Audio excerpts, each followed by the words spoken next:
Good morning students, welcome back to Sharma classes. आज हम principles of communication की बात करेंगे, जिसका दूसरा नाम 7 सीज ऑफ कम्युनिकेशन भी है। 7 सीज क्यों कहते हैं इसको? क्योंकि इसमें 7 सीज को शामिल किया गया है, जिसमें सीज के फुल फॉर्म जो है वो है clarity, conciseness, completeness, correctness, courtesy, concreteness, consideration. जिसमें क्लैरिटी यानी स्पष्टता, message should be clear and easy to understand. जो मैसेज है वो क्लियर होना चाहिए और समझने में ईजी होना चाहिए। Avoid confusing words in complex languages. ऐसे जो लैंग्वेजेस हैं जो कन्फ्यूज़न क्रिएट करती हैं या जो कॉम्प्लेक्स होती हैं उनको अवॉइड करना चाहिए। फॉर एग्जाम्पल, सबमिट इट सून से, अगर मान लीजिए हम सबमिटेड सून कहते हैं तो कन्फ्यूज़न होगा कि कब जमा करना है, जबकि उसकी जगह हम ये कह सकते हैं कि submit the assignment bye 3 PM today. शाम को आज 3 बजे से पहले आप ये असाइनमेंट सबमिट करेंगे तो पूरी तरह से क्लैरिफाई हो जाएगा आपका कम्युनिकेशन मैसेज। फिर सेकेंड सी का है conciseness, means keep the message short and to the point. जो भी मैसेज होना चाहिए वो टू द पॉइंट होना चाहिए और शॉर्ट होना चाहिए। Do not include unnecessary details. कोई भी अननेसेसरी डिटेल्स इसमें शामिल नहीं करना चाहिए ताकि कन्फ्यूज़न क्रिएट हो सके। फिर थर्ड सी है आपका completeness, provide all necessary information. जितनी भी इंफॉर्मेशन रिक्वायर्ड है वो पूरी इन्फॉर्मेशन प्रोवाइड की जाए, क्योंकि आधी अधूरी इन्फॉर्मेशन जो है वो कन्फ्यूज़न क्रिएट करती है। The receiver should not need extra clarification. इससे जो रिसीवर है उसको एक्स्ट्रा क्लैरिफिकेशन भी देना नहीं पड़ता है, रिक्वायर्ड नहीं होता है अगर मैसेज कंप्लीट होता है तो। जैसे कि for example, mention what, when, where and how if needed. अगर बताने जा रहे हैं तो हमें पूरी बात बतानी चाहिए कि क्या, कब, कहाँ और कैसे की ज़रूरत है आपको, फॉर एग्जाम्पल। नेक्स्ट आता है आपका करेक्टनेस। करेक्टनेस में शुद्धता की हम बात करते हैं। जो इन्फॉर्मेशन है वो एक्यूरेट और एरर्स फ्री होनी चाहिए, और ग्रामर और फैक्ट्स भी करेक्ट होने चाहिए इसमें। यानी कि information must be accurate and free from errors, errors से फ्री होनी चाहिए।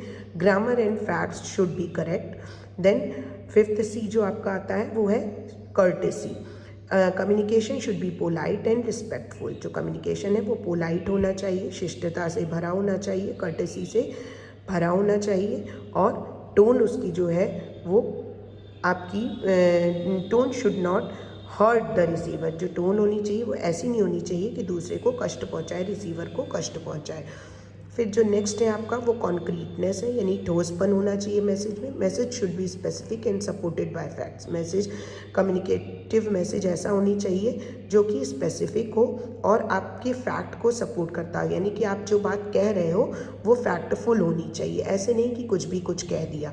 जैसे कि इंस्टीड ऑफ सेल्स इम्प्रूव्ड से सेल्स इंक्रीज्ड बाय 15%। हमने कह दिया अपने एम्प्लॉयज़ से कि सेल्स इंप्रूव होनी चाहिए। अब ये स्पेसिफाई नहीं है कि कितनी इंप्रूव होनी चाहिए, जबकि हम सीधे सेल्स इंप्रूव्ड की जगह सेल्स इंक्रीज्ड बाय 15% कह सकते हैं। तो जो मैसेज है वो कॉन्क्रीट हो जाएगा।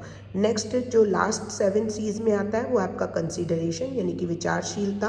Keep the receiver's feeling, knowledge and background in mind. जो भी आपका रिसीवर, जिसको आप मैसेज कम्युनिकेट करने जा रहे हो, उसकी फीलिंग्स, नॉलेज और बैकग्राउंड का भी आपको ध्यान में रखते हुए उसे कोई भी बात बोलनी चाहिए, कोई भी मैसेज कन्वे करना चाहिए। Use language suitable for the audience, और लैंग्वेज वो यूज़ करनी चाहिए जो ऑडियंस के लिए सूटेबल हो। तो ये आपके 7 सीज थे। इसके अलावा भी 3 चीज़ें और कही गई हैं जो प्रिंसिपल्स ऑफ कम्युनिकेशन में आती हैं, जिसमें 8th है आपका कंसिस्टेंसी यानी संगति।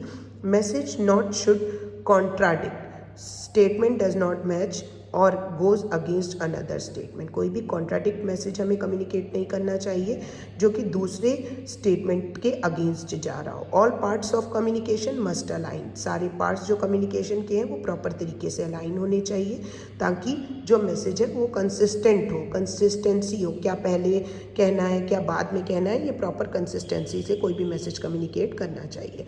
नेक्स्ट है आपका फीडबैक यानी प्रतिक्रिया की बात इसमें हम करते हैं। यानी effective communication involves response from the receiver. कोई भी कम्युनिकेशन मैसेज आप कम्युनिकेट करते हो तो आप एक्सपेक्ट करोगे कि रिसीवर उसका फीडबैक दे।